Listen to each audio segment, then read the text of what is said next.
امرأة عربية اللي هو أول عربي في كل بلاد. اليوم أنا عميدة جامعة حيفا على منصب إداري في الأكاديمية في البلاد وفي العالم كمان، وأنا انتخبوني من 6 أشهر في نص الحرب. لما كانوا كل العرب واليهود ضد إحنا كنا 4 مرشحين، 3 رجال يهود وأنا. عجيبة لا عجيبة طبعا، عجيبة وعجوبة. بس أنت مش قليلة، أنت لوقتها كنت عاملة فوق 40 بحث علمي؟ عاملة أكتر من 50. أكتر. إيش اللي دفشك لتكوني بعلم نفس؟ أول إشي فتت علم نفس لأنه ما انقبلتش طب بأمر قضائي.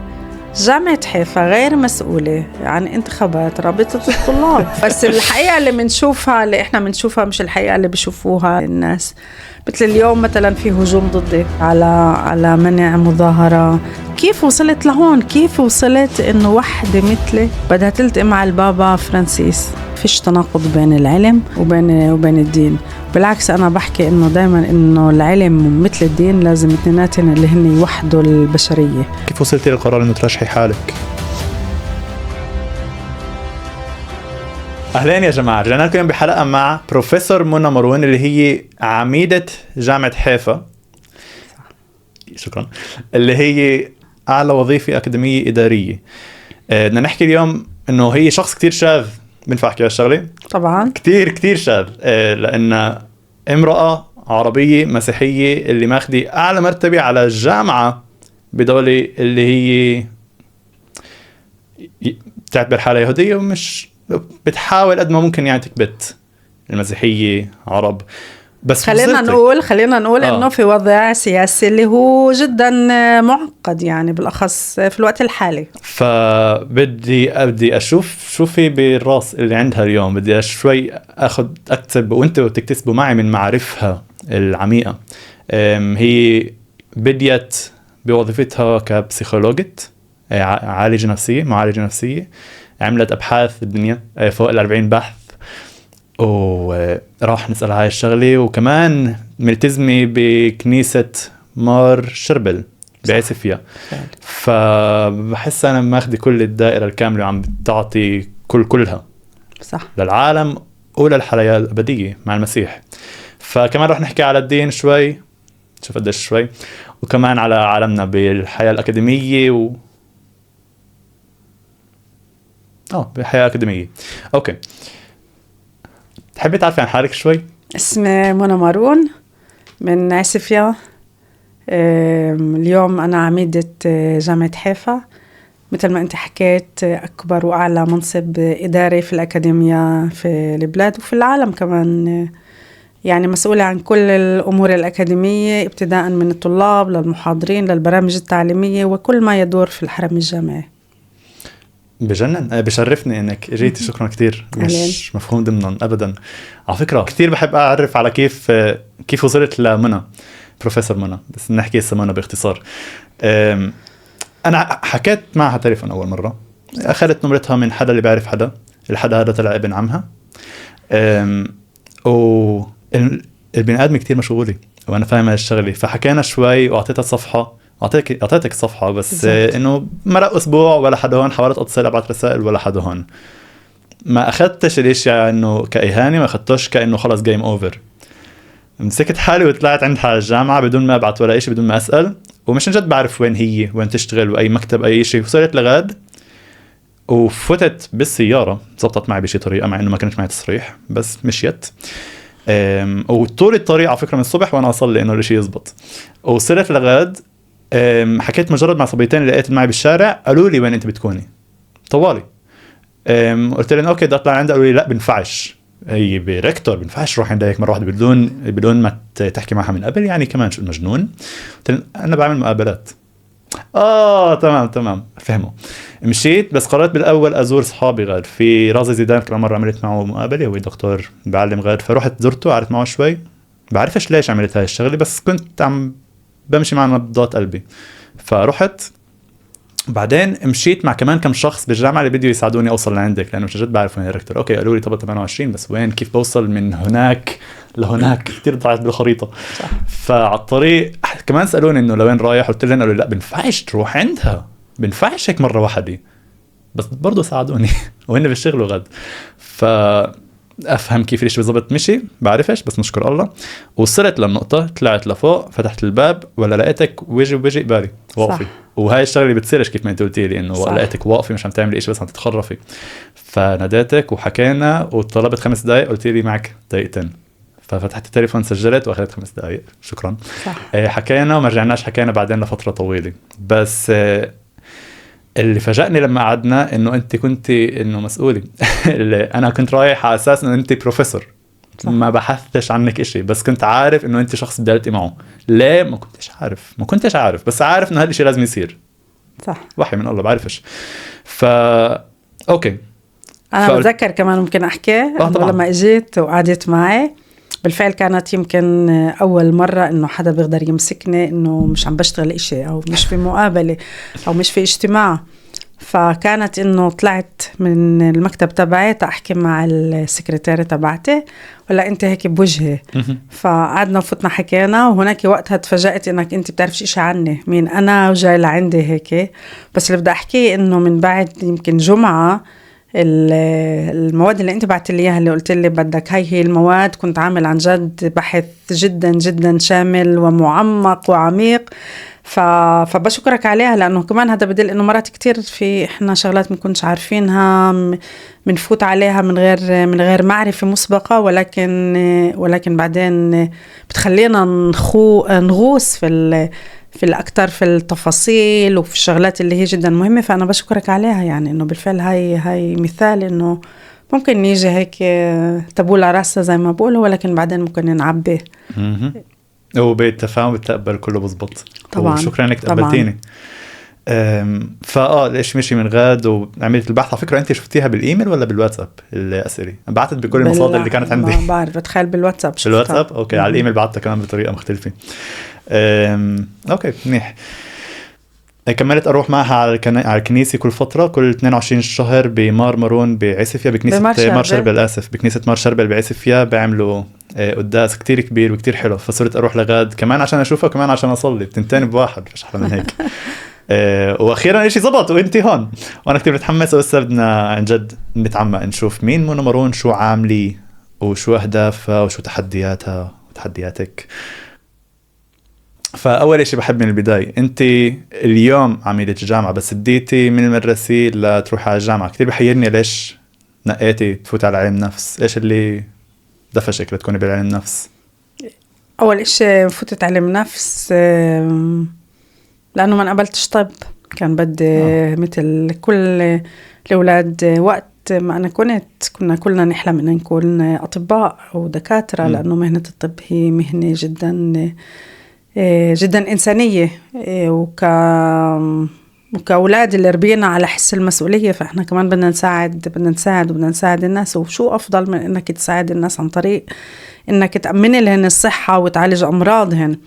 فكان بدي طب، ولكن ما انقبلت للطب. وصرت أقول شو بدي أتعلم، بديش أتعلم. انقبلت عدة مواضيع، ولكن ولا واحد منهم حسيت إنه بناسبني. أوكي. كمان كنت صغيرة في العمر، يعني مخلصة الثانوية صف 12، مثل ما الأغلب عنا، أغلب طلابنا بخلص صف 12 مش عارفين عن جد شو بدهم يتعلموا، لأنه فيش عنا هاي الخبرة، فيش عنا الخبرة الحياتية اللي بتقولنا إنه هذا هو الموضوع أو مش هذا هو الموضوع، ونفحص السوق كمان. ففتت علم نفس وكرهته. ما حبيتش علم النفس لأنه صرت أحس إنه مش مناسب إليه ومش إشي اللي هو بحبه. صرت أحس في كل الأمراض النفسية اللي بنتعلمها، مثل الاكتئاب ومثل الانفصام الشخصية، كله على حالي إنه أقول كل يوم أسأل حالي إنه عندك انفصام في الشخصية، عندك اكتئاب، عندك البيبولاري، يوم مكتئبة يوم مبسوطة. فجدا كان الإشي إنه عن جد مش هذا اللي بدي إياه. توصلت للسنة الثالثة اللي بلشت بحث، وهذا البحث كان على جرادين المختبر. يعني البحث إنه بده يكون يفحص أجهزة معينة في الدماغ تبعت جردون أو فيران المختبر. هناك بس فتت وما كنتش عارفة شو عم بستناني، يعني بس فتت هناك وشفت جرادين المختبر، وشفت إنه في إشي عن جد اللي هو بشابه الطب، بشابه الحلم اللي كان عندي من قبل. فحسيت إنه لقيت الطريق تبعي. عرفت لوين أنا رايحة وليش أنا وصل لهناك. يمكن هاي إرادة ربانية يعني إنه هيك ربنا بده. فبلشت هناك سنة ثالثة، ومن بعد ما خلصت اللقب فتت على الماستر تبعي، بعدين عملت دكتوراه، وبعدين عملت بوست دكتوراه، وهيك بلشت طريقي. هيك بلشت طريقي يعني عن جد. فاتت بصدفة إنه فتت على بحث علمي اللي أنا ما كنتش عارفة شو هو، بس ولكن حسيت إنه لقيت حالي فيه وانبسطت. لما أنت بتحب إشي وبتحس إنه هذا الموضوع هو بعطيك شغف كتير كتير كبير، فساعتها المسيرة تبعتك بتكون عن جد كتير كتير سهلة، لأنه في أي صعوبة أو أي تحدي ممكن تتخطى لما إشي بتعمله اللي أنت عن جد بتحبه. مزبوط. الإشي بيجي من حبك، من إرادتك، والله معك دافشك وانت عارف إنه هاي بإرادته. صح. بسهلها. حكيت إيه إنك مرقتي من يعني أوكي من علم نفس صرتي عاملة دكتوراه، بس في طريق طويل غاد. كيف كان جدا الاشي مش سهل يعني. ما كانش تعتا نقول انه من البيئة اللي انا جاي فيها، هو هذا اللي بدي احاول اوصل له من البيئة اللي انا جاي فيها يعني، انه كانت انه كصبية انه تبدأ تعمل ماستر. انا ربنا اعطاني نعم كبيرة وكتيرة، وهاي عن جد يعني. انا يمكن قد ما اصلي وقد ما اقول شكرا لربي، صعب جدا انه اعطيه يعني 1 في المليون من اللي اعطاني، من النعم اللي اعطاني. اول اكبر نعمة اعطاني اياها انه اهلي.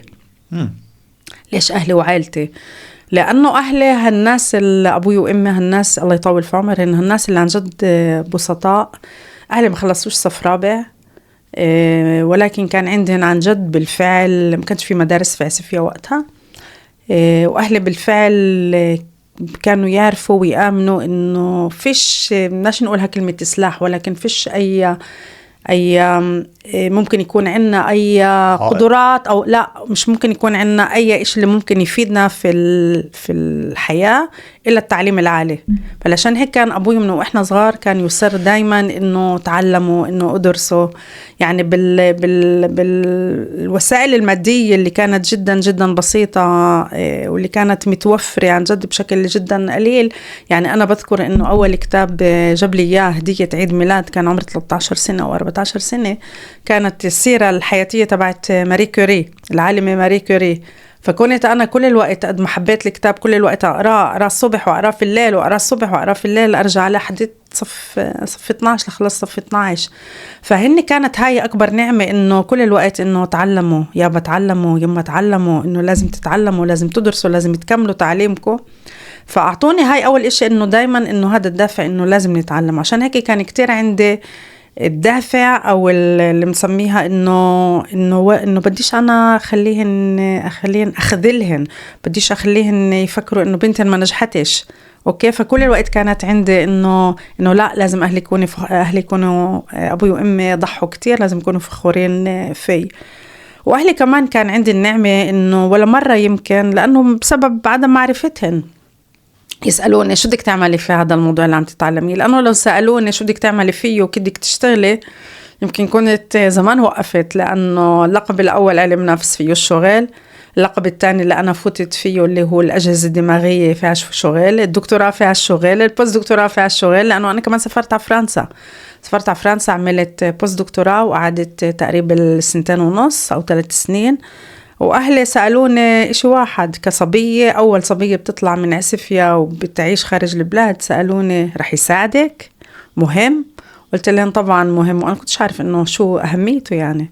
فسافرت خارج البلاد ل3 سنين، وكانت فترة جدا جدا صعبة على أهلي يعني. بدناش نقول غير إنه أنا في البيت مش موجودة، ولكن كمان إنه شو بيقولوا الجيران، شو بيقولوا أهل البلد، هالصبية اللي تركت البيت وصراحة راحت خارج البلاد وعايشة في فرنسا كلنا بنعرف شو سمعة فرنسا يعني، وكيف إنه تحدي جدا جدا كبير. ولكن أهلي عن جد يا جبل ما يهزك ريح يعني. كانت بالنسبة إلهن يعني إنه عندهم ثقة عمياء في، وإنه معي، إنه شو بده يكون جدا مهم لحياتي ولسيرورتي المهنية، فإني كانوا دايما معي. واو، نشكر الله على العيال. طبعا نفس الشيء عندي، أهلي هن أكبر داعمين لإلي. أنا سمعت إنه كان في عندك تجربة روحية بفرنسا، أو اكتسبتي خبرة روحية؟ يمكن ما اكتسبتش خبرة روحية، ولكن اكتسبت هناك قديش إنه مش مفهوم ضمنا إنك تكون مسيحي. عن جد بالفعل بفرنسا اللي هي مدينة دولة مسيحية بالأخص في باريس. هناك كتير تعرضت لمضايقة، لأنه أنا حاملة صليبة من عمر 18 سنة. يعني هاي لما خلصت صف 12 دائما الأهل شو كانت تجيب؟ بتعرف كان عنا حدثين اللي هن جدا جدا مهمين دائما في حياتنا كصغار في العمر. عم بحكي عن السابق، مش عم بحكي عن الوضع الحالي. اللي هي الأول أورباني اللي احنا نثبت طبعا المعمودية، بس احنا مش واعيين على المعمودية أول أورباني، وإنك تتخرج من المدرسة من صف 12. هدول اللي كانت هي الأحداث المهمة في حياتنا قبل 18 سنة. صح. فالمعمودية أنا مش متذكرتها لأنه تعمدت 3 أيام من بعد مخلقات. دايما كانوا أهلي يمرقوا على ماري الياس، دير ماري الياس سلام على اسمه في ستيلا مارس، نتعمد ونرجع على البيت، ياخدونا على البيت. بس دايما كنا نتعمد وإحنا صغار. أول أورباني داري بالي إلها كحدث عن جد مهم. وصف 12 حصلت على هاي الهدية اللي هو صليب وتعلق. وهذا الصليب مش ايش بنقولها، مش زينة. انا دائما بعتبره انه مسؤولية كتير كتير كتير كبيرة. ومرات بقول يا رب لاقي حملتني هاي المسؤولية، لانك بتحس دائما انك لازم تتصرف حسب الصليب. بصيرش تورجي العالم انك لابس صليب وتتصرفش. فهناك في فرنسا لما وصلت فكرت انه انا واصلة على بلد مسيحي اللي وبالاخص انها جايين من بلد يهودي. اوكي، فوصلت لهناك على بلد مسيحي وفكرت انه رح تكون في حرية دينية اكثر من اللي انا كنت حسستها في بلادنا هون. وللاسف تعرضت لكتير مضايقات، انه ليش عم تفرض الصليب علينا، ليش حمل الصليب، ليش بتروح عليه كنيسة. يعني كأنه الكنيسة وإنه نروح نمارس شعائرنا الدينية، وإنه نؤمن إنه في وجود ربنا، وإنه يسوع انصلب وقام في اليوم الثالث. كانت كأنه إنه يعني في تناقض جدا جدا كبير بين إنك تكون عالم أوكي وتكون باحث، وبين إنك تؤمن حسب رأيهم في هاي الخرافات. وأنا بالنسبة لي كانت يعني عن جد خط أحمر. ولا أنا فرجيت كمان مش شرط إن أقنعهم في إيماني من ناحية حجج طبعا، ولكن إنك تصرفاتك هي اللي ممكن تقنع غيرك إنه بالفعل أنت مسيحي وأنت مؤمن، أو مش شرط إنك أنت مسيحي أو أنت إنساني بالفعل، وإنك أنت مش حامل الصليب كزينة، ولكن إنه حمل الصليب كرسالة. أنت طول الطريق ولا استسلمتي شالي على إيمانك؟ لا بالعكس، زاد الإيمان طبعا. أنا معروفة إنه كل حدا بيضايقني أنا زي ما بقولوا أنا بكون أكتر عنيدة. يعني هاي يمكن هون الواحد إنك أنت كمارونة، إحنا معروفين إنه الموارنة كتير عنيدين. فإحنا كل ما زاد التحدي علينا كل ما زادت الصلابة طبعا. مزبوط. عن حالي ما عرفتش انه على المارونيه بشكل عام. طبعا معروفين احنا الصلابه تبعتنا صلابه كتير قويه. احنا من القرن الرابع ومنا بكتير تحديات. دايما بحكي هون في البلاد او في خارج العالم بقول انه الكنيسه المارونيه هي الكنيسه الوحيده المشرقيه اللي ما انقسمت بين أرثوذكس وبين كاثوليك. فاحنا مع البابا، مع الفاتيكان، مع بابا روما. كل التحديات من القرن الرابع لليوم لم ننقسم. هاي الصلابة، هاي الإيمان المترسخ يعني. فأنا بفتخر إنه أنا طبعا مارونية. وأنا كمان نشكر الله علينا. أوكي، على فكرة جاوبتين على السؤال الثاني اللي كان شو كان توقعاتك وشو كان هدفك من تتعلمي، بس ما كنتيش عارفة. انت بس مشيتي مع ايش الموجود عندك؟ انا مشيت مع تعال نقول يعني بدي احكيها بشكل جدا جدا صريح وبشكل جدا يمكن غير علمي. أوكي. بس انا بآمن في هاي ايمان راسخ. انا ما وصلتش للي وصلت له بفضل القدرات تبعتي. القدرات ما وصلتش للي وصلت له بفضل بس القدرات تبعتي. بفضل القدرات مين؟ أنا بحكيها إنه في حدا كان معي دعمني يوجهني. وأنا هذا طبعا إرادة ربانية اللي هي كانت معي، حملتني، دعمتني، اللي كانت توصلني. بتحكي على شخص؟ انا عم بحكي عن ربنا. انا عم بحكي عن إرادة ربانية، انا مش عم بحكي عن حالي. يمكن ربنا دايما بقول انه ربنا اعطانا وزنات، مثل ما حكى المسيح اعطانا وزنات، والسؤال احنا شو بنعمل في هاي الوزنات تبعونا. وانا بتخيل هو كان يساعدني انه كيف استثمر الوزنات تبعتي. انا ما بعرفش كيف وصلت لهون، يعني دائما بيسالوني، يعني انه اجي اقول انه انا بفضل قدراتي الشخصيه، بفضل مجهودي، طبعا بفضل مجهودي وطبعا بفضل قدراتي، ولكن في ناس كتير عندها قدرات وفي ناس كتير عندها مجهود. فعشان هيك بأمن انه كان في اكسترا دعم، كان في دعم اضافي، دعم خارجي. دعم الخارج تبع هذا اللي انا بس بعطيه لربنا، اللي بده يعني اكون في هاي المواقع، بده يعني اكون في هاي المراكز، بده يعني انه افرج مين انا، انه اعمل الاشياء بالطريقه تبعتي، برغم مرات انه في علي انتقادات جدا جدا كبيره، بس وتحديات جدا كمان اكبر، ولكن بتخيل انه انا عندي قناعه كتير كبيره انه انا عم بعمل الاشي الصح، لانه اخترت انه اكون في هذا الموقع، واللي اختارني هو ربنا اللي هو اختارني. يعني انا فيش عندي اي شك في الاشي، اؤمن في هاي الحقيقه طبعا. وانت عندك هذا الايمان القوي لانك بتمارسي ايمانك، انت ملتزمه بالكنيسه، ملتزمه بالصلوات. الشيء كتير بيساعد، اذا مش عم تجرب تلتزمي مش عم بتصلي بيكون صعب، لخبطه بصير مشوش. انا هتحكيها انه انا طبعا بحاول التزم، انا مش دائما ملتزمه مش دائما ملتزمه. بتشوفني في 22 بتشوفني في 22 مرات انه عن جد ملتزمه، بس يا ريت كان عندي وقت اكتر انه اكون في القداديس ايام الاحد صباحا. بس وظيفتي لا تسمح انه يوم الاحد اصل على شغل الساعه 12 على الظهر. انا دايما بحس انه بيني وبين ربنا في علاقه جدا مفتوحه، تواصل كامل. انا بس احكي لك شغله، انه انا لما انتخبوني، انا مش عينوني، انا انتخبوني كعميده جامعه من قبل مجلس الشيوخ تبع الجامعه. كانت فترة جدا جدا صعبة، كانت بلشت عملية الترشح 3 أشهر من بعد أكتوبر 24، 7 أكتوبر 24، وأنا انتخبوني من 6 أشهر في نص الحرب، في نص الحرب. كانوا كل العرب واليهود ضد بعض، كان العرب واليهود ضد بعض. احنا كنا 4 مرشحين، 3 رجال يهود وأنا. فالكل كان يقول لي منى انت مجنونة، منى انت انه كيف، مين ممكن ينتخبك، مين ممكن ينتخب عميد عربي في هاي بس انه هن اللي قرروا انه انت تكوني من المنتخبين. لا، هاي الترشح، لما انت بتترشح بدك تعمل طبعا حملة انتخابية، حملة انتخابية عادية مثل ما احنا بنعرفها في المجالس المحلية في الانتخابات للكنيسة. فكان كنا مرشحين، كل حدا بيقدر يرشح حاله.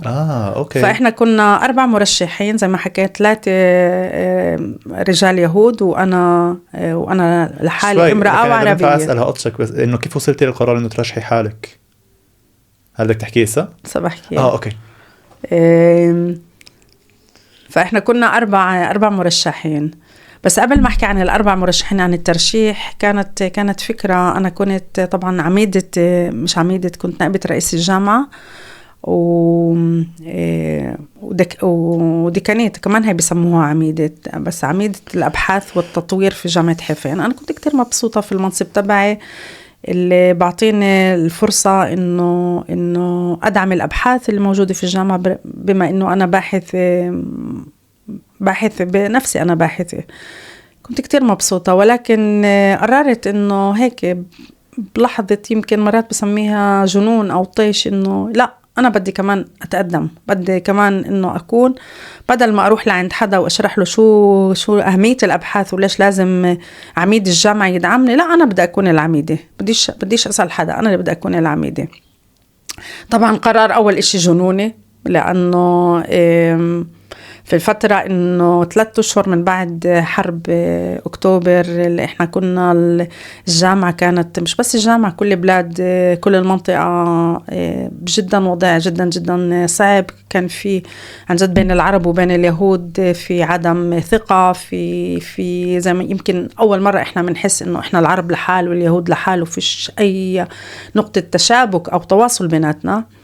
ولكن قررت إنه بالرغم من كل شيء، تحدي، أو يمكن بل أني بدي أمتحنهن، إنه أنا كل عمري أشتغل للجامعة، بدي أمتحنهن هل ممكن ينتخبوا حدا عربي.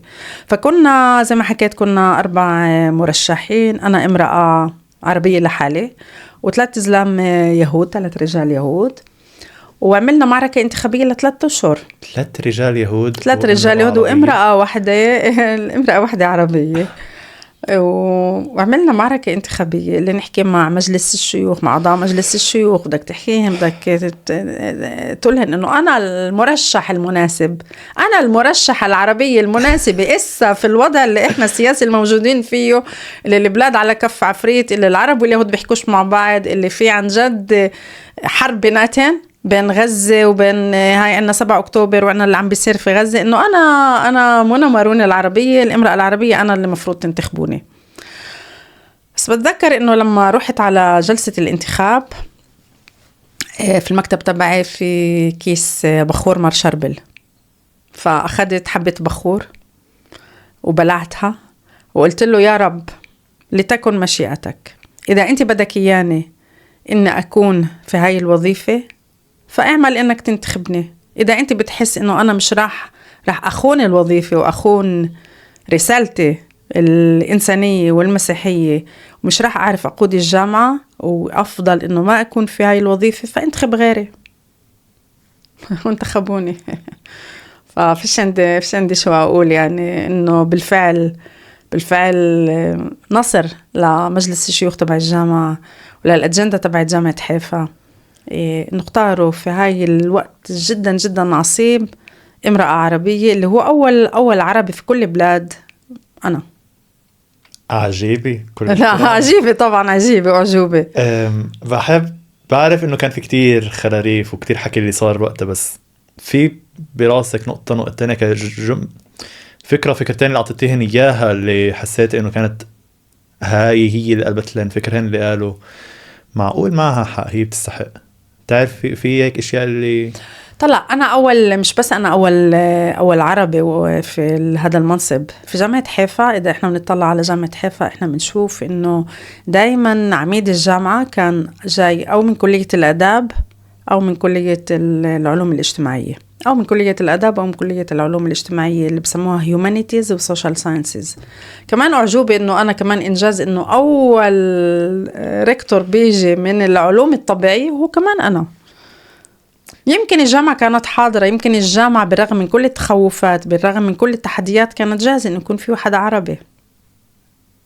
يعني مش الشيء اللي حكيتيه اللي غير انه مش فيش جملة واحدة اللي او مش جملة، فكرة اللي اعطيتيني اياها انه هذا هو اللي لازم يكون، انه انا لازم اكون كعربية. انا حكيت ليش انا لا كعربية، انا حكيت كمان ليش انا لازم اكون كعربية، يعني بس مش اختارونيش بس لاني عربية، اختاروني لاني كمان عالمة، اختاروني لاني باحثة، اختاروني لانه كمان يمكن كل المناصب اللي عملتها في الجامعة كانت مناصب جدا مهمة.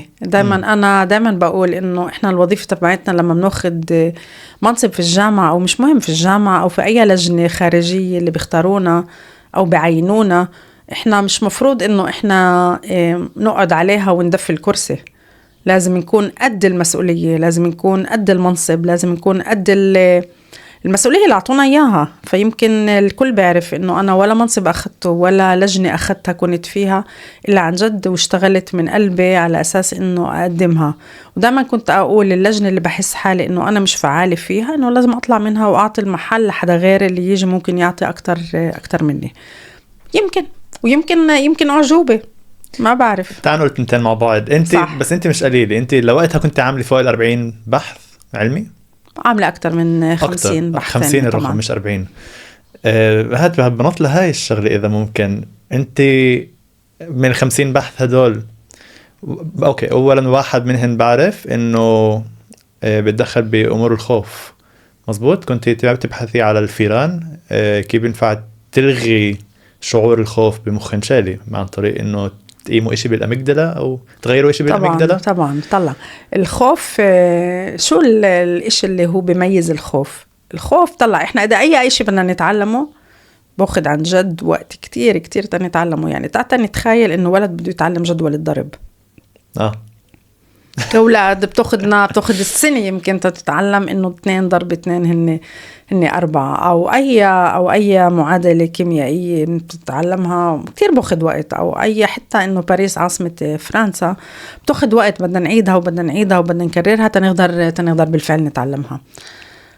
الخوف احنا مش بحاجة ولا لأي شيء، احنا مش بحاجة ولا لأي شيء تنخاف. يعني مجرد مرة واحدة يكون إشي بخوفنا احنا نتذكره لا نقول لأبد الآبدين. يعني ساعتها الخوف مجرد مرة واحدة منخاف من إشي معين أو يصير عنا حدث معين اللي هو بخوفنا، إنه هذا الإشي يستمر معنا ويكون عنا ذاكرة اللي هي قوية جدا جدا لكتير وقت. أوكي، عنا نفس الشيء عند الإنسان وعنا نفس الشيء عند جرادين المختبر. سؤال إنه إحنا لما منخاف شو بيصير في قلب الدماغ تبعنا وشو بيصير في قلب الجسم تبعنا. لما إحنا منخاف كل الجسم تبعنا بفوت على حالة اللي هي من الهلع ومن الخوف. هذا الخوف اللي هو كتير بيستهلك طاقة. يعني إحنا بنحس إنه قلبنا عم بضرب، بنحس إنه نفسنا عم بيزيد، بنحس إنه عم نعرق، النفس تبعنا بيزيد، وكمان بيصير إفراز لهرمونات اللي هي بتعزز الإحساس بالخوف. في ناس كتير عايشة في حالات من الرعب والخوف والهلع لكل الوقت، وهي الناس بتقدرش ترجع على الحياة الطبيعية تبعتها.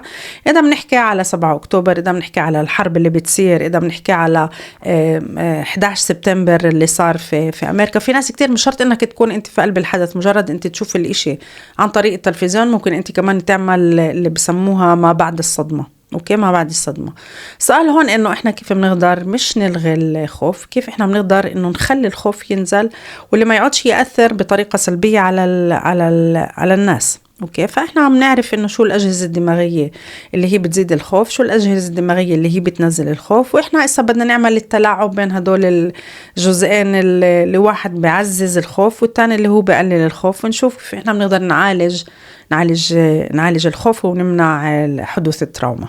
هذا البحث اللي خلصته اللي انه طلع فيه نتيجة اللي كملوا فيه ولا يطلعوا اشي اللي يأثر يعملوا على الناس؟ طبعا في فرق بين احنا شو بنلاقي في البيسك ساينس، يعني شو بنلاقي احنا في المختبرات، وبين الطريقة اللي بده يوصلها البحث تيصير available للإنسان. في جدا طريق بقدرش أجي أقول إنه إسا يعني يترجم من الأبحاث المختبرية أو المخبرية للإنسان. الطريق جدا جدا طويل، وطبعا في عقبات جدا جدا كبيرة. بس ليش على الطريق؟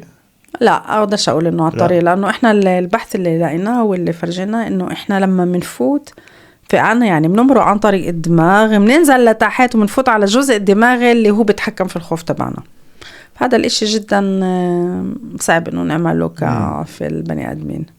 انا هذا البحث كتير حبيته بشكل خاص، لانه انا في عندي اشي كتير، في عندي رفض كبير للخوف من وانا صغير. عملت كل شيء من جيل المراهقة، تعال نقول لي كان وقت كتير مناسب لي انه اتمرد، وكنت اعمل كل شيء بخوفني عشان شو ما كان اعرف انه بعرف انه اذا بالمستقبل بعيش بخوف راح اكون كتير محدود.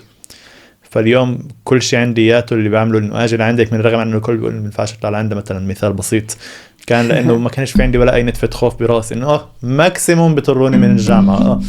لا مش لهالدرجه، لا مش لهالدرجه. ولو شو احنا مش فيش لنا ديكتاتوريه وني في الجامعه، يعني مش انه واو بتيجي لعند الدكتور ماكسيموم حسسوني تحت هيك حسسوك. بس بعرفش بالرغم من انه انا يعني الكل بيعرف انه انا المكتب تبعي مفتوح والباب تبعي ولا مره تسكر الا اذا كان في عندي اجتماع، والكل بيعرف انه بيقدر يفوت لعندي. يعني انا كمان فتحت المكتب تبعي، يعني الكل بيعرف. من يوم يمكن ما فتت على المنصب تبعي كتير طلاب بتيجي لعندي، كتير طلاب بتحس محاضرين بحسوا انه بدهن يجوا لانه في زي ما بقولوا في عنوان. واو. لا انا مش بعبع بخوفش، بس حلو كتير حلو وشكرا. بس انه الناس مع هيك بتفكر ومن الخوف تبعها ومن الحدود اللي براسهن بيقول انه لا بنفعش في مراتب بالعالم، انت بنفعش تنط لها المرتبه او لا في طبعا في طريقه انك طبعا أكيد. مش احترام بس في طريقه، في طبعا في احترام، ولكن في طريقه انه في بدك تاخذ موعد هي، لانه مش يعني تخيل انه حدا يجي يدق الباب تبعه واقول له انه لا انا بقدرش يعني شوي انه كمان بدكش تكون انه في في إنه الواحد يصيب مشاعر غيره يعني. أكيد. طبعا وبحالتي كان كتير محتمل يصير هيك، بس مع هيك اللي كنت بحكي عنه عصة الخوف من الجيل صغير قررت إنه ألغيه بتاتا، بإنه أعمل كل شيء بخوفني، عشان بعرف إنه للهدف اللي للدعوة اللي أنا شايفها بحياتي مش لازم نخاف. بنفعش. طلع بالنسبة للخوف، أول إشي مهم إنه نخاف. مهم جدا إنه نخاف. بدناش نحكي في مصطلحات بني آدمين يعني. تعالوا ناخدها إنه الخوف يعتبر غريزة، يعني إنه الجرادين، الحيوانات، البساس، الكلاب كلها بتخاف. ليش الخوف جدا جدا مهم؟ لأنه تخيل إنه حيوان بخافش من إشي اللي هو خطر. صح. هذا الحيوان إنه صراع البقاء راح يكون الاستمرارية تبعته راح تكون بخطر. عشان هيك شفنا يمكن كمان انقراض لعدة كتير من الحيوانات اللي كانت موجودة. مش عم بقول إنه بس إنه منيح إنه نخاف يعني دائما بنقولها إنه it's better safe than sorry، يعني إنه بفضل إنك تكون تأخذ احتياطات وإنك تكون on the safe side من إنك أنت تنقرض حياتك. أوكي، فمهم جدا إنه نخاف. بس في مرات إحنا بكون عندنا خوف زيادة عن اللزوم، بالأخص عنا في مجتمعاتنا إحنا بنربي الأولاد على الخوف. لا تروحش على السباحة، لا تروحش على البحر بتغرق، لا تنطش من هون بتوقع، لا تعمليش هيك. فيمكن بيصير عنا كتير إنه إحنا بنربي جيال ومربي الأولاد على إنه نخاف. وإحنا كتير بنخاف من كل إشي. بنخاف نسأل سؤال، بنخاف حدا إذا سألناه إنه يحس بإهانة. كتير في عنا كتير أشياء للخوف. يعني الخوف مش بس إشي واحد، إنه كتير. والخوف طبعا إذا إحنا بنخاف من إشي فإحنا كمان إنه زي ما بتقول إنك تأخذ مخاطرة بيكون كتير أقل. يعني يمكن أنا لو كنت أخاف إنه بركي فشلت، بركي ما زبطتش معي، بركي هيك بخاف أعمل هيك، يمكن ما كنتش وصلت لهون. مع إنه أنا بني آدم جدا جدا بخاف يعني. بس في هاي النقطة ما كانش عندي مثلا خوف. يعني أنا شو بده يصير؟ بدي أفشل، شو بده يصير؟ يعني يمكن ما كانش عندي خوف من الفشل. بس منيح إنه نربي أولادنا إنه ما فيش إشي اسمه خوف. لا خوف من المدرسة، لا خوف من المعلم، لا خوف من الأسئلة، لا خوف من زي ما بقولوا من إنه الواحد يكون عنده حب استطلاع كمان. أكيد. بيرفكت، حكيتيها زي ما لازم. أنا كنت بدي أصلح جملتي بعد ما قلت لي لا لازم نخوف شوي، إنه هي غريزة. أوكي، أنا دفشت الخوف تبعي للحد، شفت وين الحدود الحقيقية مش الإلهام اللي المجتمع أعطانيه. فتعال نقول هذا أكتر اللي عملته طبعا. أوكي، زي ما قلتي المجتمع تبعنا تعال نقول شوي كتير خوف. وأنت عملتي مجهود كمان تتكبري فوق الخوف مع مساعدة عائلتك، نشكر الله عليكم كلكم. بتصادفي كتير من طلابك، من الطلاب عندكم بالجامعة، وأنا كمان صادفتهن، إنه في حدود منتاليت اللي عم تمنعنا من إنه نتقدم. مش الكل، وإحنا عم نمرقها وعم نتكبر فوقها كل الاحترام يعني. بس في بعد كتير، الأغلبية تعال نقول بعدين بالحد المنتالي هذا اللي بعدين بيخافوا من إنه يتطوروا أكتر، من إنه ياخدوا هالخطوة ليجربوا ليتحدوا. من شو أنت تعلمتي من شو صرتي ما صرتي حاكي كتير، بس بحب أسمع بهالموضوع كيف ممكن الطلاب اليوم بالجامعة اللي بعدين بأول الحياة بأول الطريق استفيدوا يتعلموا. مش أكيد بحبوا هذا الموضوع زي كيف ما أنت مش أكيد كنت تحبي. أكيد كيف يتجرؤوا ياخدوا هالخطوة. أنا بدعم إنه الواحد يصلي أكتر، لأنه الصلاة بتساعد إنه ياخد شوي من حكمته. بس إضافة لهاي بالعالم بدي أدفش حالي لأخذ هالخطوة.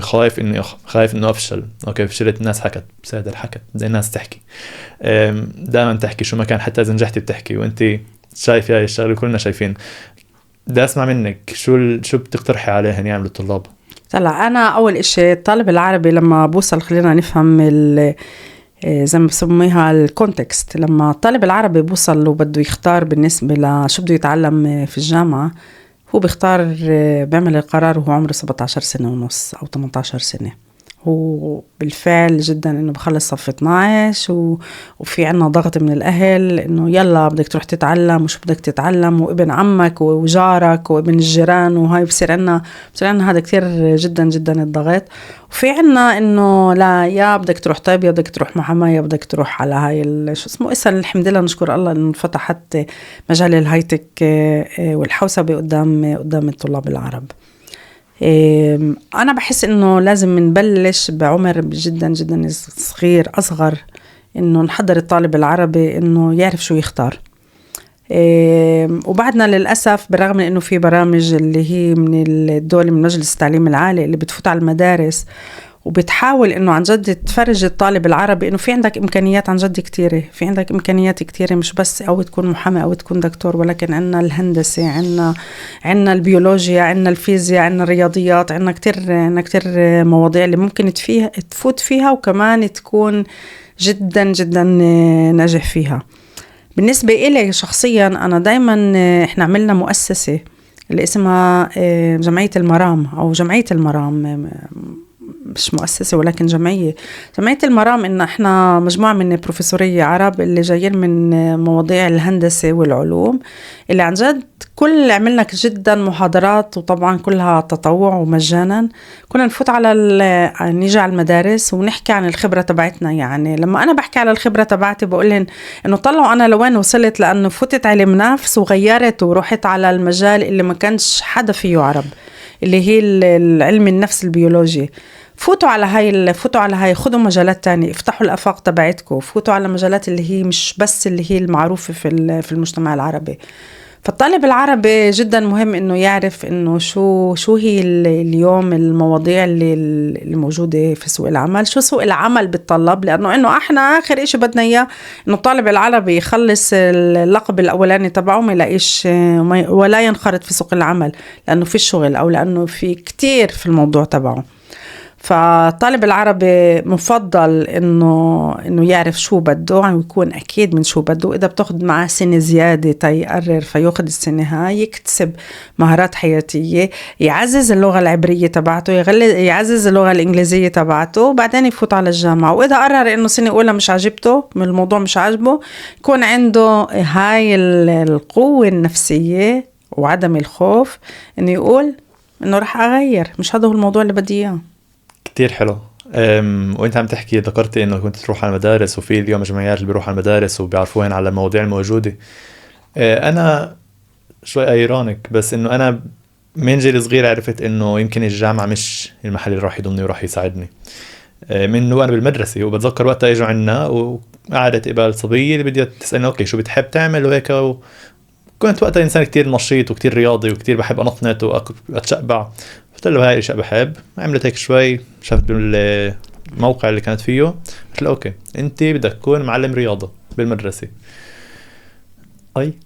انه منيح الشغل، بس ما شفتش لإلي لأنه كان توقعات كتير اكبر لحالي. معقول في هناك كمان شويه حدود باللي بيجوا عندنا على المدارس. انه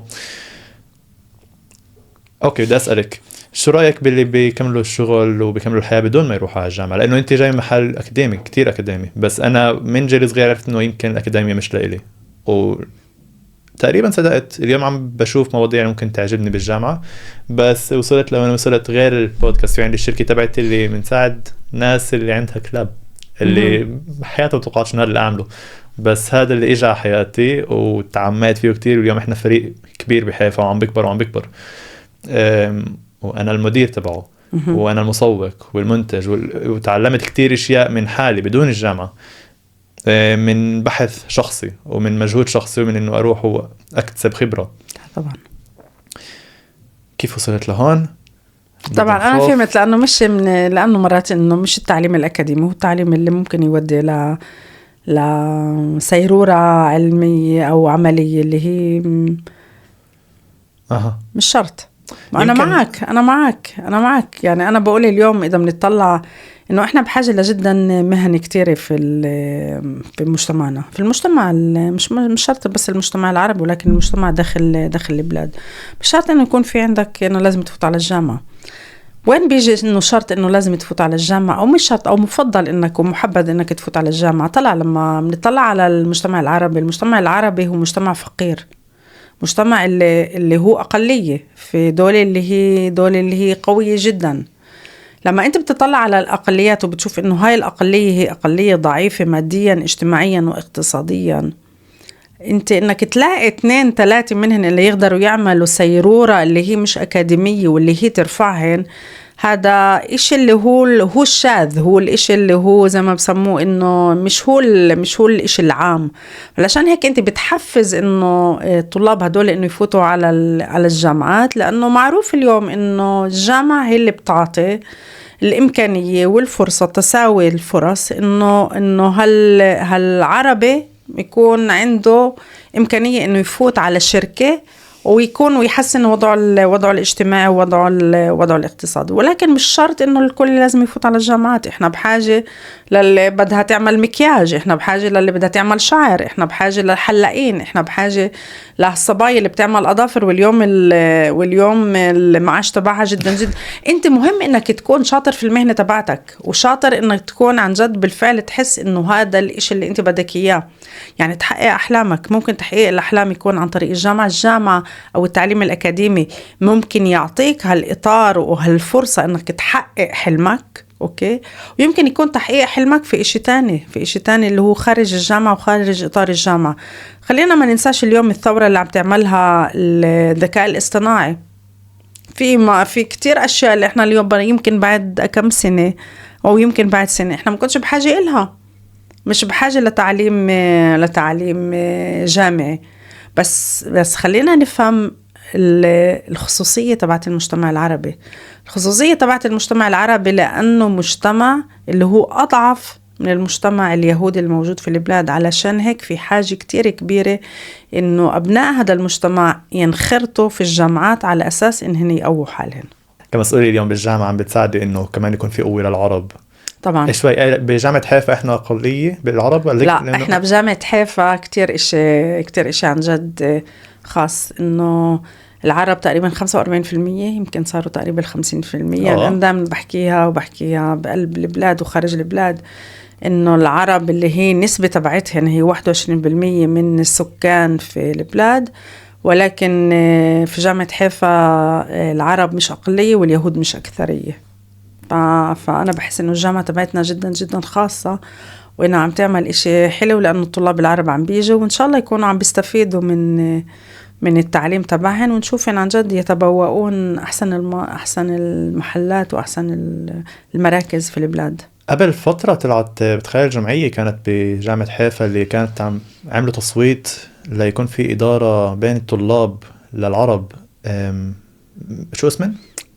رابطة الطلاب، الأجودات الستودنتين، ما يسمى بأجودات الستودنتين. حلو. طلعوا شباب منهم كان خليل غضبان اللي كتير طلعوا فيها ليكون في تصويت ونجحوا بالآخر، ولا شو؟ إشي صندوق ضاع أو أبصر شو؟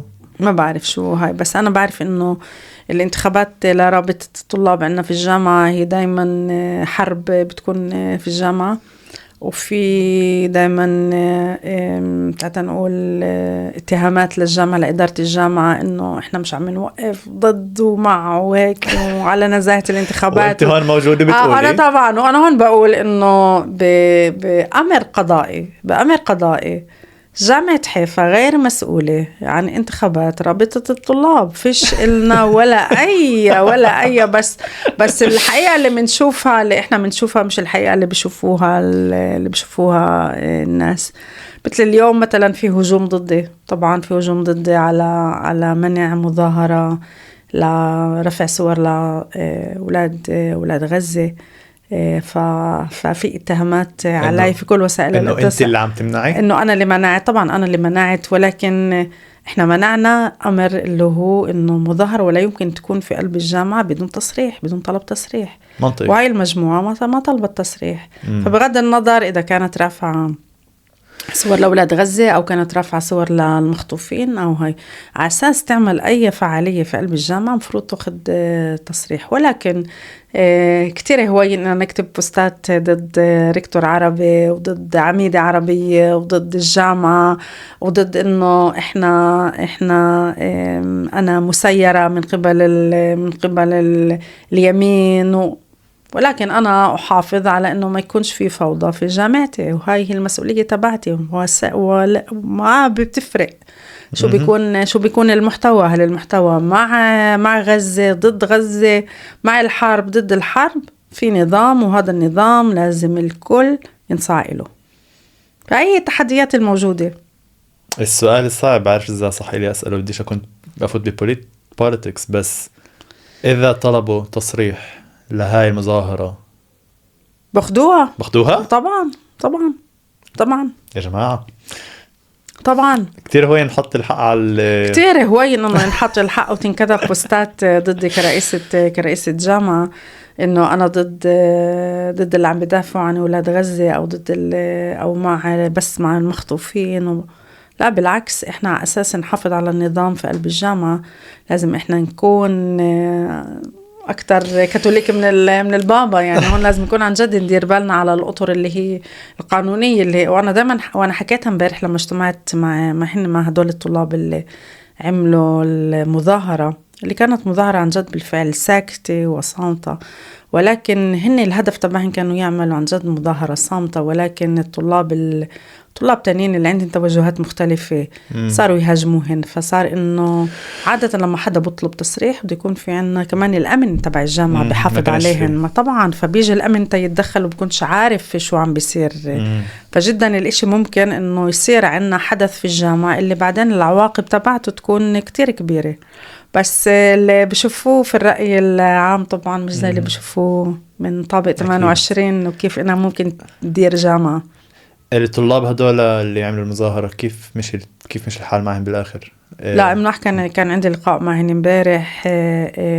أنا بحافظ على سلامة الطلاب تبعتي بالأخص من ناحية أكاديمية، في حوار في محادثات معهم طبعا، بس لازم يكون في التزام في القوانين الجامعة. أنا حكيت لهم امبارح إنه إذا أنا لا ألتزم في قوانين الجامعة فممكن يقيلوني يعني من المنصب تبعي. بحب أحاول أضيف جملتين. تفضل. إحنا هنا عرب والمسؤولة معكم هنا عربية اللي كتير دعمي وقلبها طيب ونظيفة وجاي لصالحكم.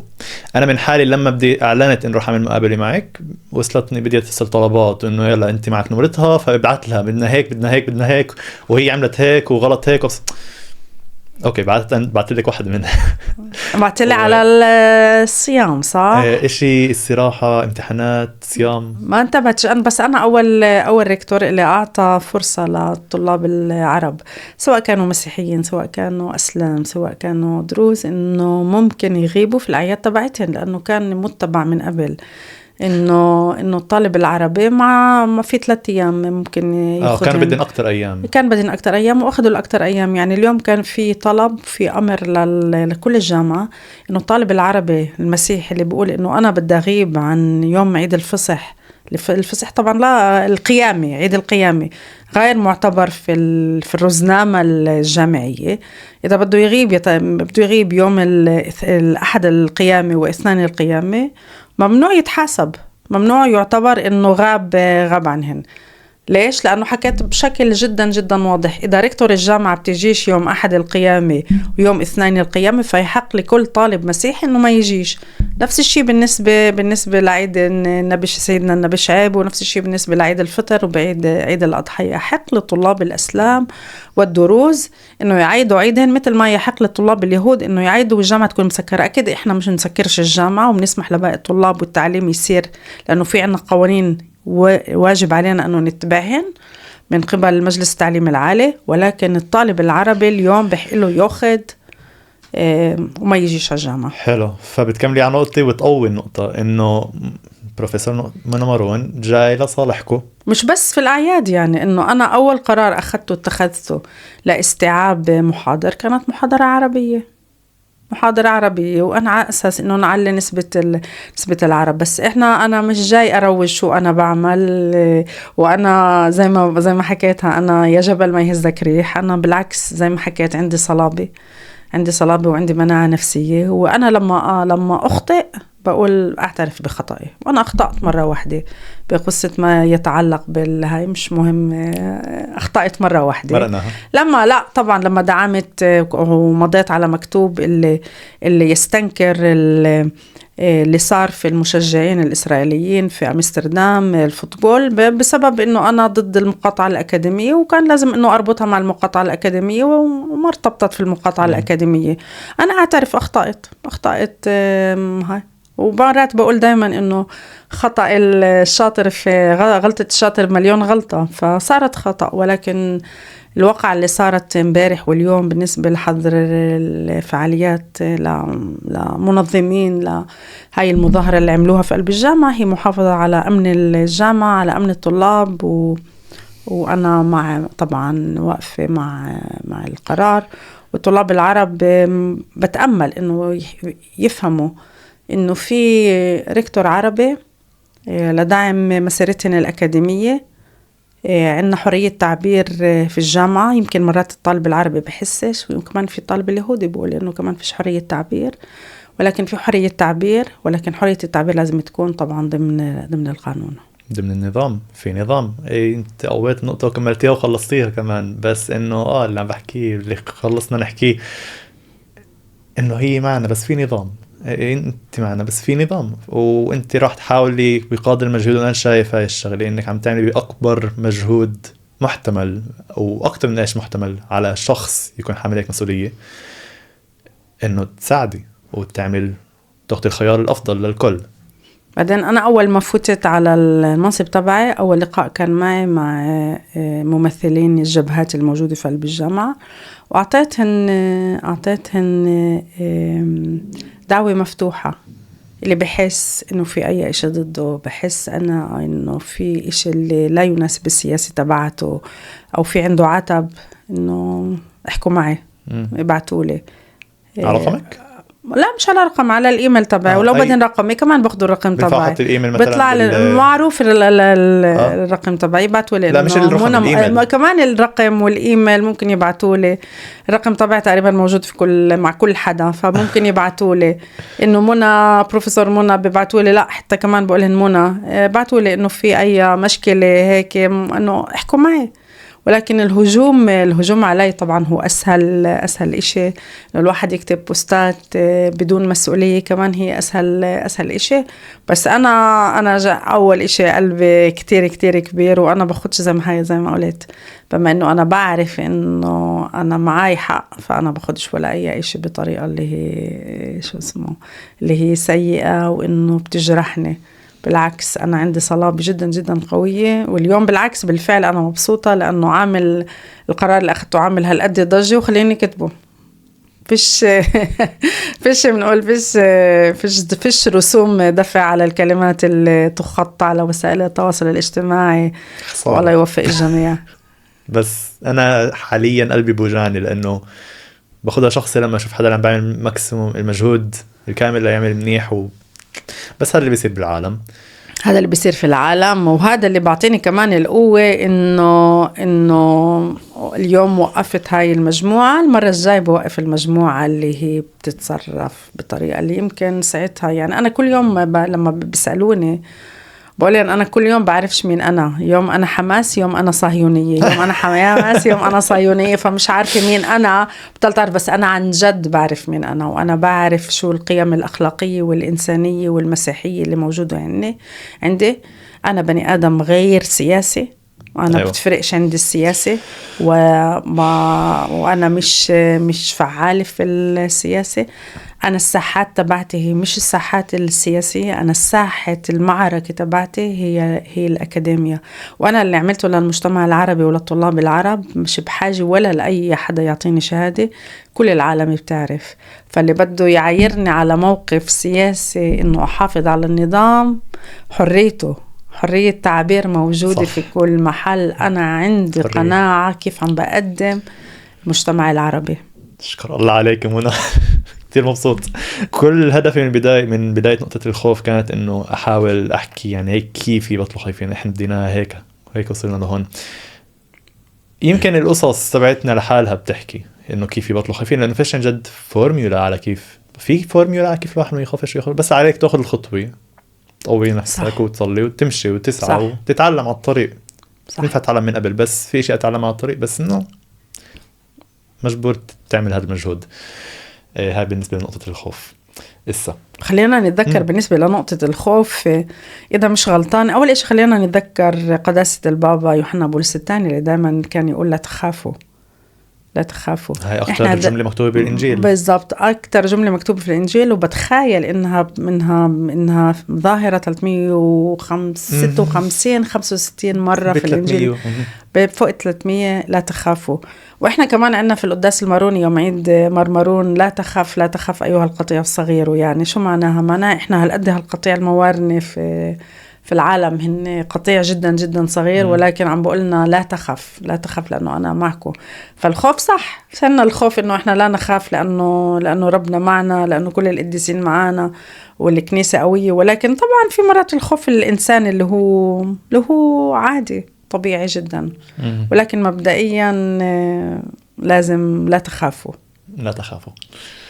لازم نجدد الابحاث اللي مكتوب عليك بالانترنت. شو السيري؟ انا قريت عنك بتشات جي بي تي، كان مكتوب، ما كانش مكتوب انك ريكتور بالمره، وقريت بويكيبيديا بشي محل عن الابحاث وكان 40 بحث، بس انت بتقولي لي فوق 50 بحث. اكثر طبعا، اكثر من 50 بحث. فوق 60؟ ما بعرف، مش عم بعد. بطلت اعد لما خلص وصرت لدرجه الاستاذيه الكامله، بطلت اعد قديش عندي ابحاث. وبطلت حتى كمان اعمل حتلني updating للسي في تبعي، لأنه خلص وصلت للقمة تبعت مش بحاجة. في قمة أكبر بتحبي توصلي لها بمراتب الأكاديمية؟ لا، بتخيل هاي القمة أكتر إشي، خلص ما عادش في إشي زيادة. هو زيادة. أوكي، من الفوق بعرف تعملي أبحاث؟ طلابي بيعملوا أبحاث، أنا بطل عندي وقت. أنا ما حتى كمان بشفع عليهن إسا، لأنه كمان مش عم بكون كتير متواجدة أي في المختبر تأشوفن، بس عندي طاقم جدا مجتهد، طالبات بالأخص اللي عن جد عم بيعملوا أبحاث وبيكملوا الأبحاث تبعتهن. وأنا طبعا مرافقتهن، بس مرافقتهن من بعيد لبعيد زي ما بقولوا، لأنه أصل على المختبر صار جدا بطل عندي وقت. لا، مسؤوليات الدنيا مفهوم. اوكي، من فوق 50 بحث اللي عملتيهن، اي يعني لو واحد اللي بتشوفي بسوى نحكي عنه اللي أثر عليكي او على المجتمع، او بحب اسمع عنه. عندي ابحاث اللي هي بلشت بالفعل مثل ما حكينا على الخوف، انه كيف احنا بنقدر نوقف الخوف في خضم المسيره تبعت انه الابحاث تبعتنا على الخوف. لانه انا بشتغل على عدة أجهزة دماغية، اللي قسم منها زي ما حكيت اللي هي بتعزز الخوف، قسم منها بتتأثر من الخوف، قسم منها اللي هي بتنزل الخوف.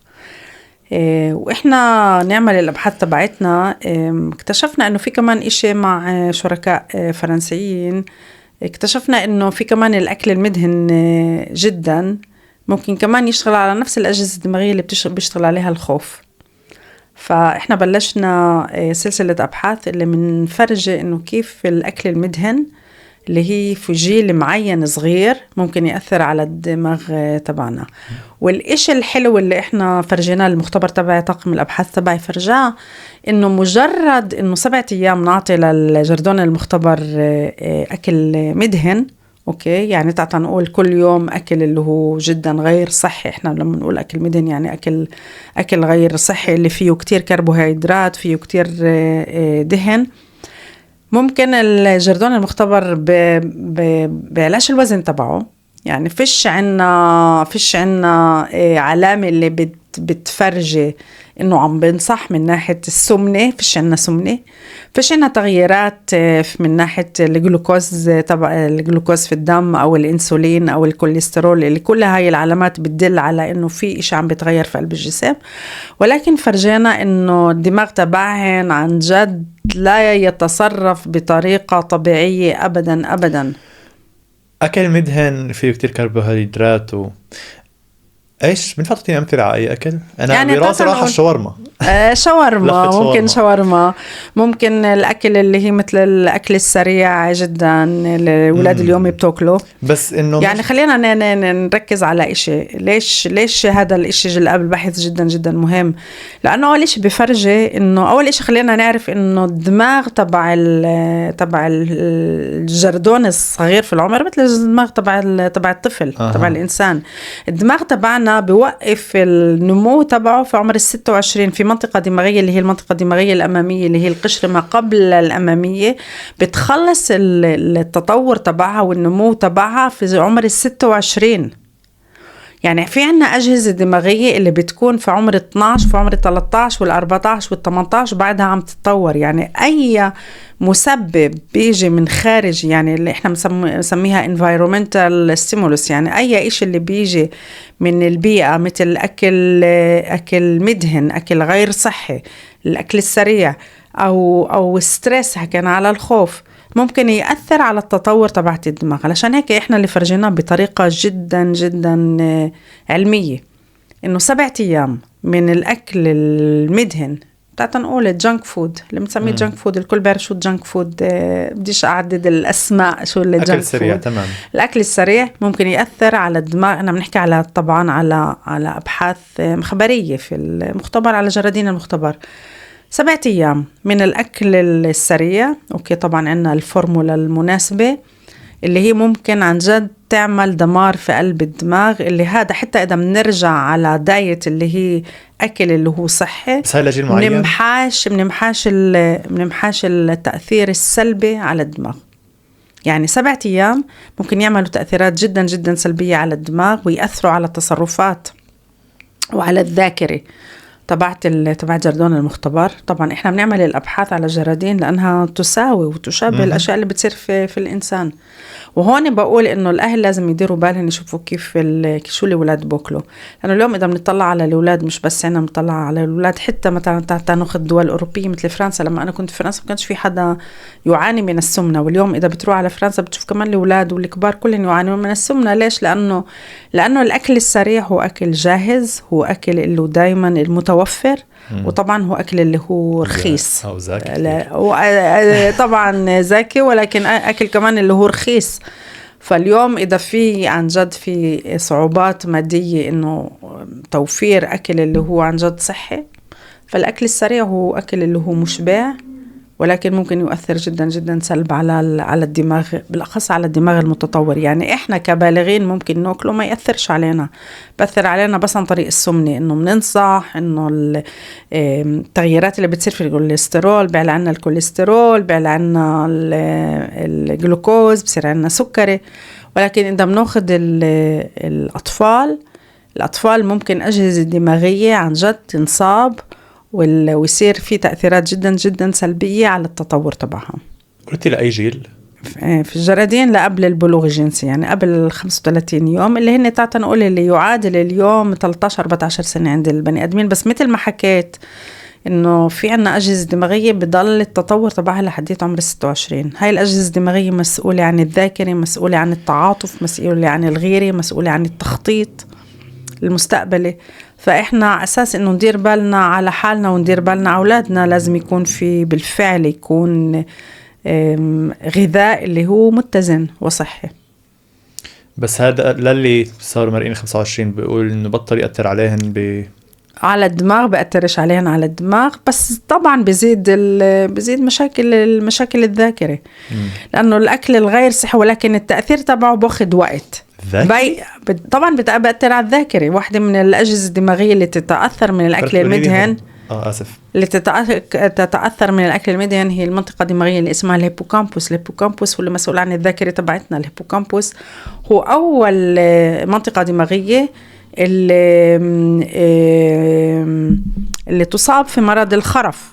حلو. بس اللي أنا بحب أركز عليه إنه الآثار السلبية عند الأطفال هي بكتير أكبر للأكل السريع، هي بكتير أكبر من الإنسان البالغ طبعا، لأنه مش بس بتأثر على الذاكرة ومش بس بتأثر على التواصل الاجتماعي، على المناطق الدماغية اللي هي مسؤولة عن التواصل الاجتماعي. يعني بتعمل مرات الأكل المدهن بيعمل حالات اللي هي تشابه ما يسمى بالتوحد، الأوتيزم. مش عم بحكي على التوحد كتوحد، ولكن إنه في تصرفات اللي هي تشابه اللي إحنا من الأشياء اللي بنعرفها، الظواهر اللي إحنا بنعرفها في التوحد. وكمان بتزيد الفرصة أن يكون في عندنا السكر الشباب، سكر اللي بيصيب صغار في العمر، ويعلى عندنا الكوليسترول ومشاكل قلب ومشاكل ضغط من جيل اللي هو عن جد جدا جدا صغير. وهاي الأمراض طبعا بتؤدي لأثار جدا جدا سلبية بعدين. طيب إن شاء الله الناس تأخذ هاي الكلمات وتفهم شوي. لو إذا أي أهل عم بيطعموا أولادهن مطاعم، تعال نقول مطاعم سريعة، أكل سريع كل أسبوع كهدية. هاي هدية عاطلة كتير. خلينا كمان نقول كمان شغلة، إنه اليوم بما إنه الأولاد اليوم كمان مش عم تعمل فعالية جسمانية، يعني فشلنا رياضة. ليش؟ لأنه كل الأولاد قاعدة على الشاشات اليوم، يعني كل إشي متوفر على الشاشة، على التليفون، على الآيباد، على الفي آر، على كل هاي الشغلات. يعني كمان من ناحية وزن عم نشوف إنه الأولاد عم بيعلى الوزن تبعها. فعلشان هيك مهم جدا إنه يكون في عنا هذا التوازن بين الأكل السريع وبين الحركات الجسمانية، على أساس إنه يكون في شوية رياضة. كمان مرة مسؤولية على الأهل، ونتأمل من جد ياخدوا الكلمات ويتأثروا منها ويغيروا. اوكي، بينفع أقول إنه وصلنا للنهاية. بخلال كل الحديث إسا بقدر أقول إنه فهمت روح شو الحياة اللي أنت عايشيتها، اللي بين العالم الأكاديمي والعالم الروحاني مع مسيرتك مع المسيح، كيف تدمجيهن مع بعض. بس بدي أركز عليها أكتر هاي النقطة، لأنه مش مفهوم ضمنن بس عظيم، وهذا اللي لازم يكونوا كتير بأمن بالمسيرة اللي أنت مشيتها، وكتير عم بتفيدنا إنك ماشي كمسيحية مؤمنة وبشدة بالمسيح، وعم تدمجيها مع الأكاديمية. بس كيف بتشوفيهم بتختلطوا مع بعض؟ أول إشي أنا ولا مرة حسيت إنه في تناقض بين الأشياء اتنين. فيش تناقض بين العلم وبين الدين. بالعكس أنا بحكي إنه دايما إنه العلم مثل الدين لازم اتنيناتن اللي هن يوحدوا البشرية. العلم يوحد، العلم مشاركة، والإيمان لازم يكون مشارك، وبغض النظر على بإيش أنت مؤمن. كلنا نؤمن بإله واحد. أوكي. بالنسبة لي أنا كمسيحية، فهي الرسالة هي بالفعل جدا جدا عميقة، إنه في كتير أشياء اللي أنا كعالمة بقول إنها لا تفسر، فيش لها تفسير، فيش لها تفسير علمي. العلاقة تبعتي مع ربنا فيش لها تفسير علمي، ما أقدرش أنا أفسرها ولا في أي طريقة. فبالنسبة لي فيش أي تناقض. أنا بدي أحكي كمان على خبرة اللي كانت صارت معي قبل 3 أسابيع. أنا دعيت لمؤسسة جوفاني يوحنا 23 على سوتو المونتي. تعطي محاضرة سوتو المونتي، أحد البلد اللي خلق فيها يوحنا 23 بإيطاليا. لا، بإيطاليا، حد ميلانو. دعيت إلها إنه على أساس إنه أروح أعطي محاضرة على الإسبرانسا، على الأمل كعالمة، كمسيحية، كعربية، كمارونية، كامرأة، كإسرائيلية، اللي عن جد انتخبوها في فترة اللي هي جدا جدا معقدة، واللي هي يمكن تعطي أمل وتعطي جسر لسلام بين العرب وبين اليهود. وأنا كنت لازم أقابل قداسة البابا فرانسيس. كان عندي موعد معه في 10 الشهر، اللي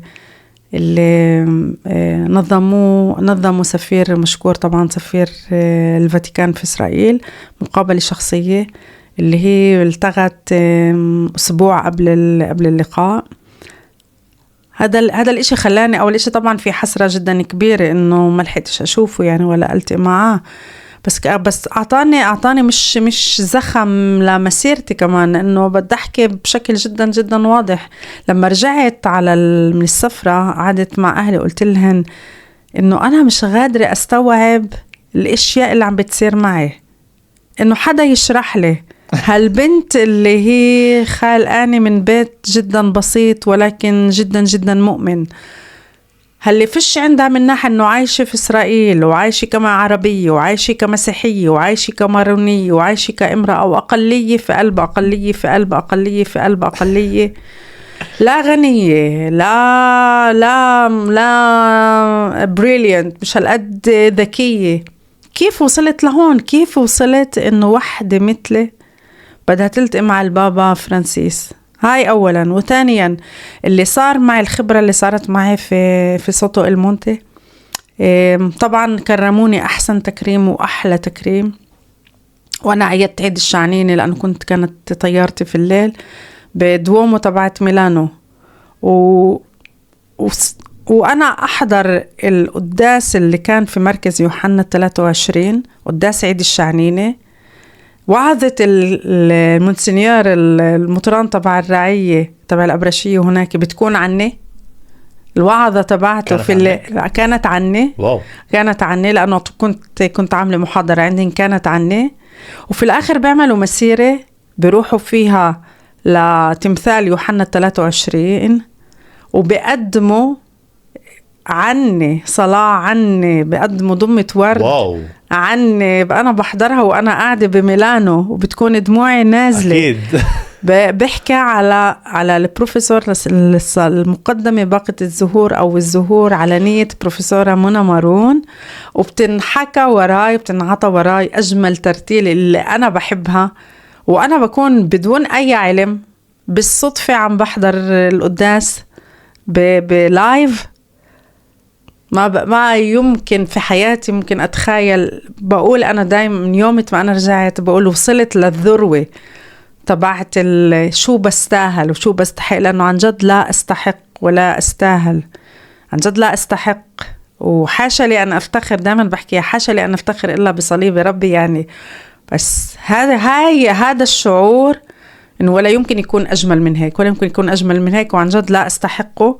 وبتخيل يمكن هاي أعظم إشارة من ربنا إنه راضي عني. إيش هيقول؟ أعظم إشارة إنه راضي عني. طبعا أنا دايما بقوله أعطيني إشارة إنك معي، أعطيني إشارة إنك معي، أعطيني إشارة إنه مش هم بغلط، أعطيني إشارة كون معي، كون دعمني. طبعا زي ما حكيت لك في هاي القرارات اللي جدا جدا صعبة، اللي توجه إلي اتهامات عن جد اللي كتير بعيدة عني، بتعامل بضغط علي. أنا بني آدم، لا فيش حدا يقدر يضغط علي. أنا بعمل حسب القيم والأخلاق والمعايير اللي موجودة عندي. فأنا عشان هيك زي ما حكيتها يا جبل ما يهزك ريح، لأنه عن جد عندي قناعة وعندي صلابة. وأنا الإشي المميز اللي عندي إذا أنا غلطت أنا أعرف إنه أقول أنا أخطأت. أنا أخطأت. عشان هيك دايما بقول إنه ربنا عن جد عم بعطيني إشارة إنه دايما معي.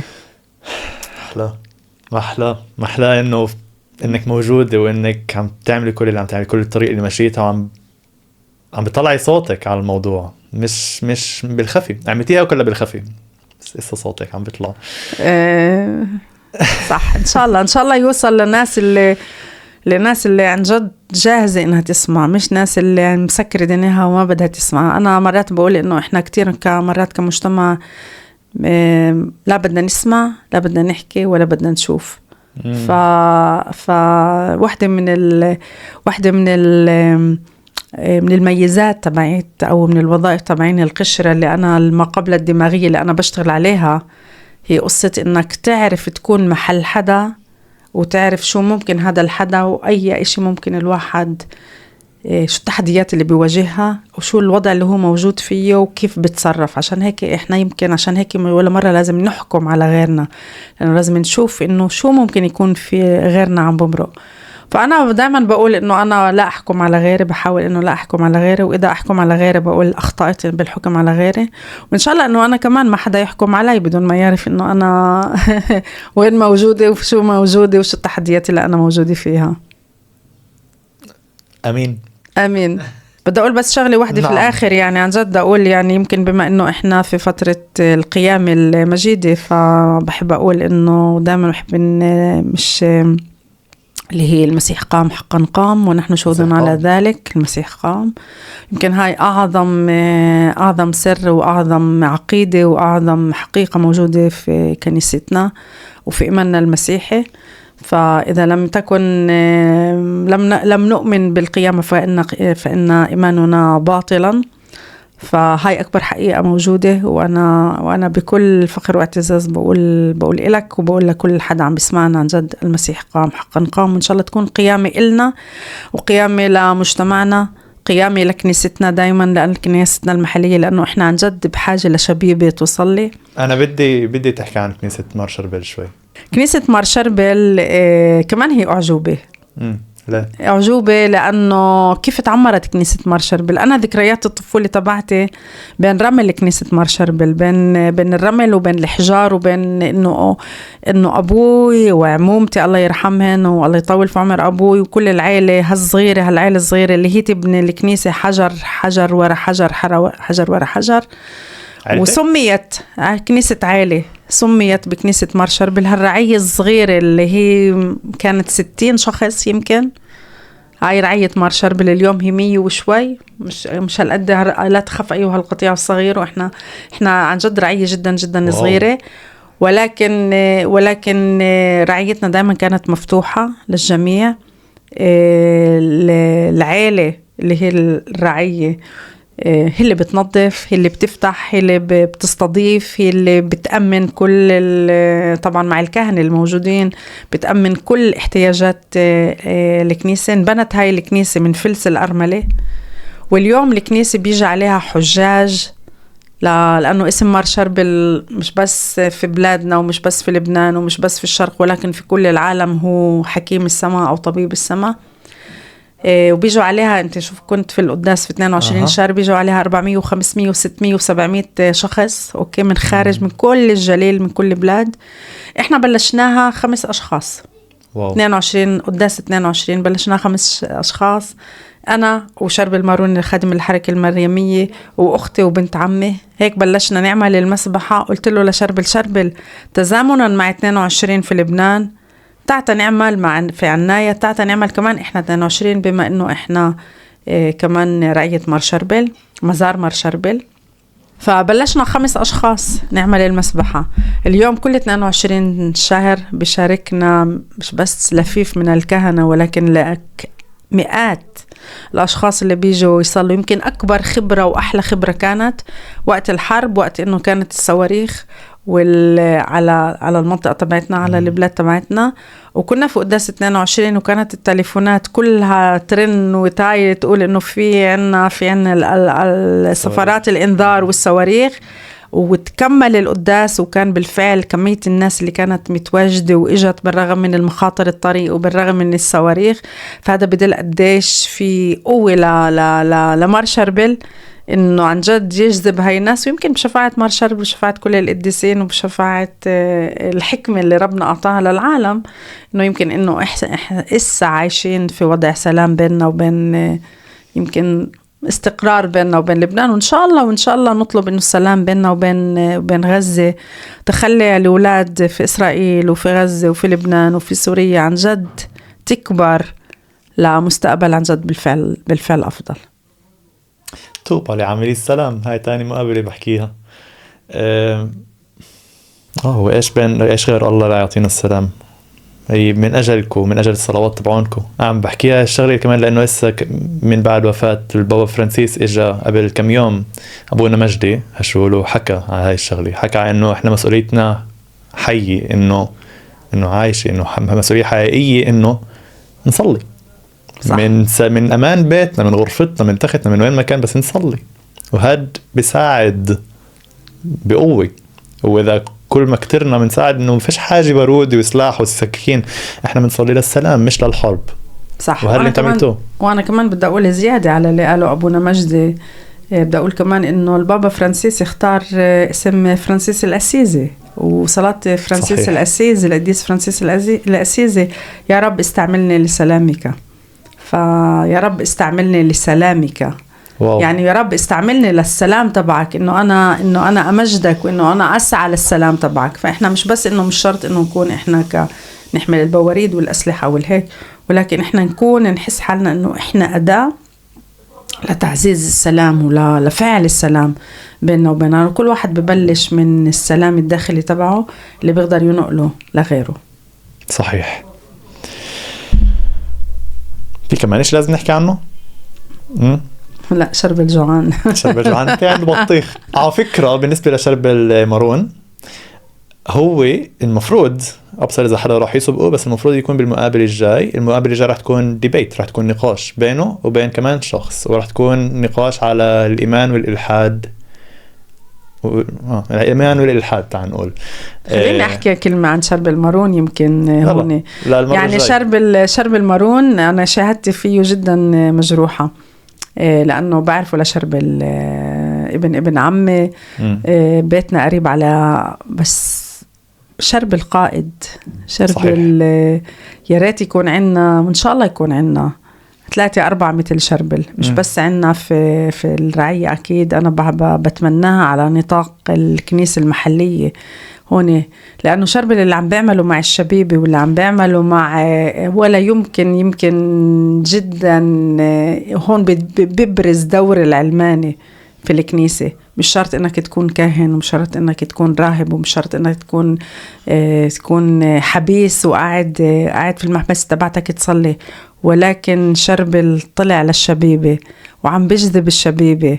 وده يمكن انت بتشوف 22 اللي هن اساس قداس 22 الشهر. يمكن اذا شفت قداس الحركة الرحمة الإلهية، في ثورة إيمانية عند الشبيبة، وبتخيل إنه عن جد الموتور تبعها والدينامو تبعها والحدا المحفز تبعها هو شربل. فياريت يا رب تعطينا يمكن كمان شبيبة مثلك، وأكيد أكيد أكيد مثل شربل.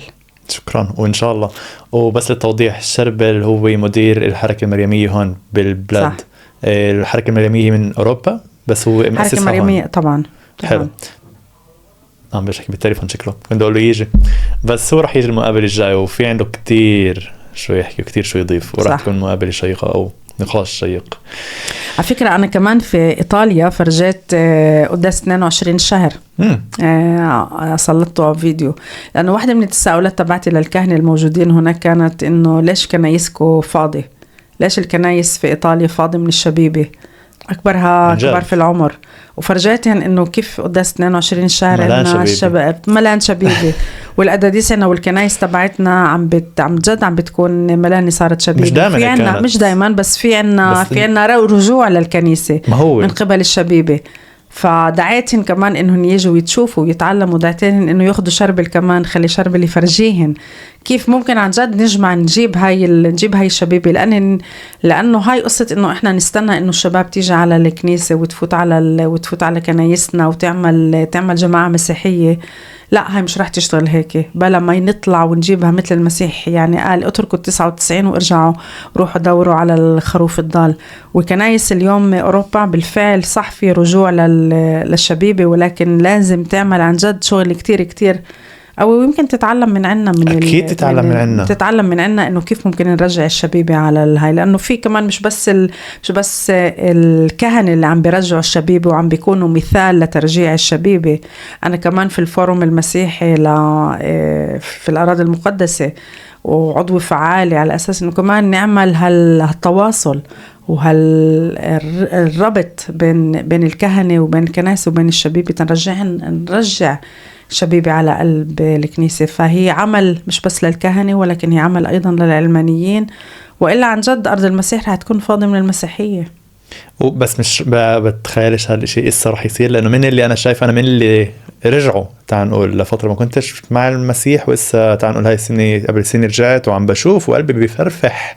صح. من أبونا يوحنا اللي كمان كان معي بمقابلة شفتيه، هو كان عضو كبير من اللي رجعني يعني قال لي بيير تعال، في عندك جمعية هون اسمه UCO الجليل، كون معهم، تعال معي. حتى طلعت معه بالسيارة ورحت معه على الكنيسة، وبمجهوده الشخصي ضمني. واليوم هذا المجهود الشخصي عم بضم غيري، لأنه أنا أسفة مع هاي المنصة، الشباب كلهم عم بيجيبوا بعض وعم بيلموا بعض، وصار في عم بيكون جمعيات مسيحية هون بالبلاد، والخوارني عم بيكونوا فيهن وعم بدعموهن بالفعل، وعم بدعموهن. ويو كمان هون اللي جمالي موجودة في التخنيون مع هذه العلوم التطبيقية، كمان عن جد عم بيعملوا عمل رائع جدا جدا.